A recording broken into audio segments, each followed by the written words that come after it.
داغه مبارک نامې څخه آغاز کوم چې ډېر بخونکي او مهربان ذات دی. سلامونه نیکې هیلې احترامات مې ومنئ. ستاسو ورور سجاد اسد مټه یو وارې بیا ستاسو په درانه خدمت کې حاضر یم. ملګري موجود یم مټه مولخیل او ورور دی شبقدر ټنګې. ملګرو ځای په ځای باندې کډې جوړې دي او دا کډې د چړی بازار نه واخله تر منډي پوله پورې دا کډې ځای په ځای باندې کډې دي. یو الخته کو په دې لار باندې کم تلونکي چنچانو والا دي ګاډو والا دي هغوی ته مسله ده د هغوی ګاډي کې نقصانات مخې ته راځي د هغوی ګاډي خرابېږي په دغې باندې. نو بل الخته د دې چې کوم ځای اوسېدونکي دي په دې لار باندې تلونکي میلمانه دي یا کم اوسېدونکي ځایي خلک د دې ځای دي هغوی خو هم د غټې ستونزې سره مخ دي. د هغوی وینا ده چې د دې روډ بلها وخت شو بار بار چې کوم د دې ځای ایم پی اے راځي یا ایم این اے راځي هغوی نه غوښتنې خو هم شوي دي مطالبات خو هغوی ته وړاندې شوي دي خو له بده مرغه تر اوسه پورې دغې اهمې مسلې ته دغې غټې مسلې ته تر اوسه پورې د هغوی پام نه دی راګرځېدلی. بل الخته د دې ځایونو د دې ځای چې کوم اوسېدونکي خلک دي د هغوی وینا دا هم ده چې کوچرې مونږ نارمل کنډیشن کې مریض مونږ د تنګي هسپتال ته رسو یا شبقدر چې کوم هسپتال دی هلته رسو نو که هغه نارمل کنډیشن کې وي او دغه هسپتال ته رسو نو هغه صورتحال انتهایي ګمبیر شوي. د دې ځای مشران چې کوم دي کوم اوسېدونکي خلک دي کم د رکشو د وسپور ډرایوران دي کم د ګاډو ډرایوران دي یا په لار باندې کم تلونکي خلک دي هغوی سره به خو هم خبرې اترې کوو. راځئ موږ سره. یاره جي روډ باره کې دغه دا روډ ډېر زیات خراب دی. موږ سره مریض ناست دي اکثر ماته ډېر تکلیفې پیش وي د هغې په وجه نور هم زیات بیمار شي دغه شي. ګاډي چې کوم دي نو ګاډي ماته هر وخت خرابېږي اکسلې راته ماتوي مشکلات راته ډېر دي او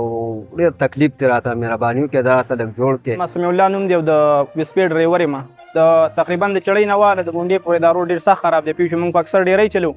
په اکثر د دې سیټ سپېشل راته میلاو شي یا مریضان یا خپل مریض پوه شو یا تنګي سیټ ته ځو نو د روډ موږ ته ډېره مسله ده. لحاظه موږ د ایم پی اے او د ایم این اے نه دا مطالبه کوو چې موږ ته زر تر زره دا روډ بحال کړي او صحیح کړي راته. زه دې علاقې باشنده یم ډیری کې مې روزګار دی ځم راځم. زمونږ دا سړک چې کوم دی د کوچي بابا نه واله منډې پورې ډېر زیات انتهایي خراب دی مکمل بس کنډراتو مثال یې دی ډېر زیات ګډوډ دی په دې باندې بیمار نه شي تللی ګاډو والا ته تکلیف دی رکشو والا ته تکلیف دی سوارلو ته تکلیف دی بیمار ته تکلیف دی بیمار خو بیا ډوتلی نه شي. زه متعلقه حکام متداوم خاص طور په ایم این اے او ایم پی اے صاحب ته چې الله خاطر وکړه دې سړک ما جایزه والي او دې باندې فوري طور پر کار چالو کړي ځکه چې ډېر انتهایي تکلیف به چې بیا باران وشي باران کې پکې اوبه هم ولاړې کندې کپرې پکې بیمار سړی خو پکې سره روتلی نه شي بیمار خو پرې چې روغ پکې لاړ شي بیا په خېټه درد دی ډېر انتهایي خراب شوی. سوال ورته کوو د ایم این اے او ایم پی اے صاحب ته سوال کوو چې الله خاطر وکړه دا سړک دا فوري طور باندې په دې باندې کار چالو کړي او دې خلکو دوا وایي دا د هغه ځای نه واله او د منډې پورې چې کوچي بابا نه ځي د خېټه کې دا کولمې ټولې خوځي راخوځي یقین په الله وکړه چې ټول